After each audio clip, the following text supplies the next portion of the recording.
Good morning all of you. Learning success point YouTube channel पे आपका बहुत बहुत स्वागत है। जैसा कि आज हम इन्वायरमेंट के बारे में, क्योंकि इन्वायरमेंट का कोर्स इंटर लेवल से लेकर पीजी तक का कहीं ना कहीं नेसेसरी हो गया है, जो यूजी और पीजी में कहीं ना कहीं ब्रांच के साथ किसी भी सब्जेक्ट के साथ जोड़ दिया गया है। और जैसे हम सोशोलॉजी की बात करते हैं तो कहीं ना कहीं एमए सेकेंड ईयर में पढ़ाया जाते हैं। कहीं कहीं जो सेमेस्टर वाइज है उसमें सेकेंड सेमेस्टर और थर्ड सेमेस्टर में सोशोलॉजी ऑफ इन्वायरमेंट के कोर्स है। उसके भी सिलेबस के अनुसार ये है, और प्लस क्या नाम है कि कहीं न कहीं समझौता और कार्यक्रम, इन सभी के बारे में पूछा जाता है। किस कार्यक्रम के तहत किसकी उदय हुई थी, उसमें क्या था, कहाँ से स्टार्ट हुआ था। तो आज हम बात करते हैं संयुक्त राष्ट्र पर्यावरण कार्यक्रम के बारे में, यूनेपी के बारे में, यूनाइटेड नेशंस इन्वायरमेंटल प्रोग्राम। इसकी स्थापना 1972 में की गई थी।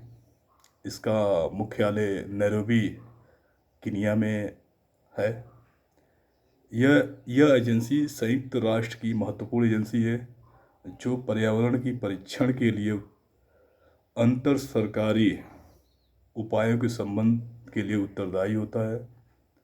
जैसा कि हम जानते हैं कि ग्लोबल 500 पुरस्कार इसी संस्था द्वारा प्रदान किया जाता है। ये हमेशा पूछा जाता है कि ग्लोबल 500 का पुरस्कार किस संस्था के द्वारा प्रदान किया जाता है। मैंने यूनेपी के बारे में बनाया कि 1972 में इसकी शुरुआत की गई थी या स्थापना की गई थी। इसकी मुख्यालय नैरोबी या कीनिया में स्थापित थी, और ये ग्लोबल 500 का पुरस्कार इसी संस्था के द्वारा प्रदान की जाती है। अब हम दूसरा बात करते हैं पर्यावरण एवं विकास का विश्वव्यापी आयोग, WCED, world commission environmental and development, जो एक आयोग है। इसमें क्योंकि इसका भी गठन किया गया था, पर्यावरण एवं विकास के मुद्दों के पुनरीक्षण तथा उसके लिए प्रस्ताव सूत्रबद्ध करने के लिए पर्यावरण एवं विकास का विश्वव्यापी आयोग की स्थापना 1984 में हुई थी। प्रत्येक व्यक्ति के ज्ञान के स्तर, ऐच्छिक संगठन, सरकारी कार्यों आदि का निर्धारण पर्यावरण के सापेक्ष होता है।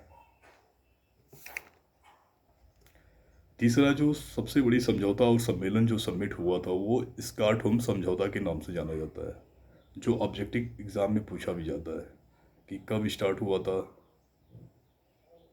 इसका मकसद क्या था। इसको हम स्टॉकहोम समझौता के नाम से जानते हैं। दूसरा कभी कभी इसे मानव पर्यावरण सम्मेलन के नाम से भी जाना जाता है। यह 5 जून 1972 में पर्यावरण सुरक्षा हेतु विश्वव्यापी स्तर पर प्रथम प्रयास किया गया था। इसमें संयुक्त राष्ट्र संघ के तत्वावधान में इस वर्ष स्टॉकहोम में एक सम्मेलन आयोजित किया गया था और संयुक्त राष्ट्र पर्यावरण कार्यक्रम का आरंभ हुआ था।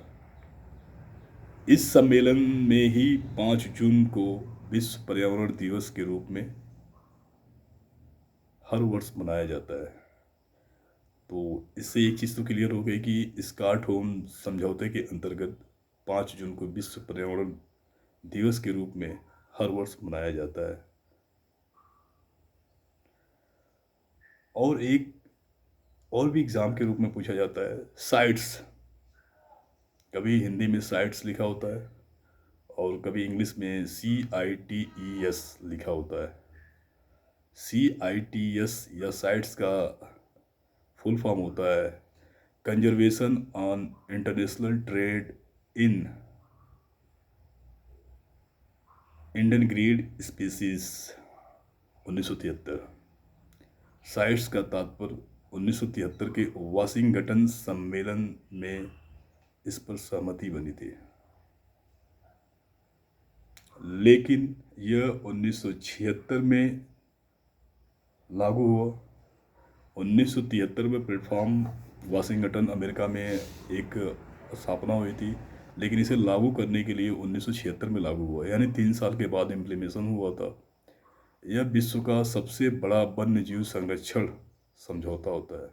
वाइल्ड लाइफ WWF हम पढ़ते हैं तो कहीं न कहीं यह विश्व का सबसे बड़ा वन्यजीव संरक्षण समझौता है, साइट्स, जो 1976 में लागू हुई थी। यह जीवों तथा उनके अंगों आदि के अंतर्राष्ट्रीय व्यापार पर प्रतिबंधित करता है।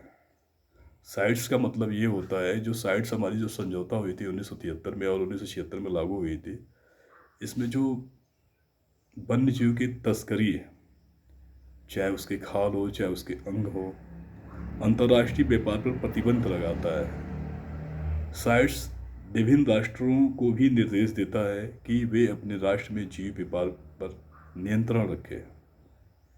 साइट्स हर राष्ट्र को भी निर्देश देता है कि अपने राष्ट्र में जीव व्यापार पर नियंत्रण रखें। तो ये साइट्स था जो एग्ज़ाम के दृष्टि से बहुत ही इम्पोर्टेंट है। अब एक पढ़ते हैं, जब साइट्स पढ़े तो उसके रिलेटेड हम एक और कोर्स की बात करते हैं, विश्व वन्य जीव कोष, वर्ल्ड वाइल्ड लाइफ, जिसे हम कभी कभी वर्ल्ड वाइड लाइफ फंड भी कहते हैं, WWF के नाम से भी इसको जाना जाता है। यह 1962 में IUCN के सहायक संगठन विश्व वन्य जीव कोष की स्थापना की गई थी। इस संगठन का जो मुख्यालय है वो ग्लैंड, स्विट्जरलैंड में होता है। इसका जो मुख्यालय है वो स्विट्जरलैंड में पड़ता है, जो उसका नाम है ग्लैंड। इसका जो प्रतीक चिन्ह है विलुप्त प्राय प्राणी ज्वाइंट पांडा, क्योंकि WWF का भी एक सिंबल है, ज्वाइंट पांडा के नाम से जाना जाता है। जो वहाँ ज्वाइंट पांडा आप जानते होंगे, देखे होंगे फिगर में, तो ये समझ जाए कि वो उस कोष की बात करता है।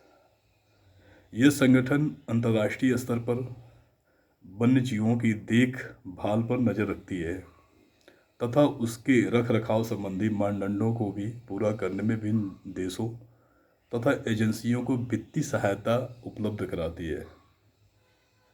WWF का जो WWF world wide life fund की जो स्थापना 1962 में हुई थी, IUCN के सहायक संगठन जो WWF की स्थापना हुई थी, इसका मुख्यालय ग्लैंड, स्विट्जरलैंड में है। इसका जो प्रतीक चिन्ह है ज्वाइंट पांडा है। यह संगठन अंतर्राष्ट्रीय स्तर पर वन्य जीव को देखभाल पर नज़र रखती है तथा उसके रख रखाव संबंधित मानदंडों को पूरा करने का विभिन्न देशों तथा एजेंसियों के माध्यम से वित्तीय सहायता उपलब्ध कराती है, फाइनेंस की बात करती है। तो ये इम्पॉर्टेंट थी, इस चीज़ को आपको जानने का प्रयास है। और जितने भी मैंने कोर्स बताया आगे और भी बताने की कोशिश करता हूँ। वियना सभा की बात करते हैं। वियना सभा जो हमारे लेयर है, ओजोन परत में जो छिद्र हुआ था, उस लेयर में ओजोन परत की बात की जाती है, ओजोन परत के संरक्षण के लिए बात की जाती है। ये वियना सभा हमेशा याद करिएगा।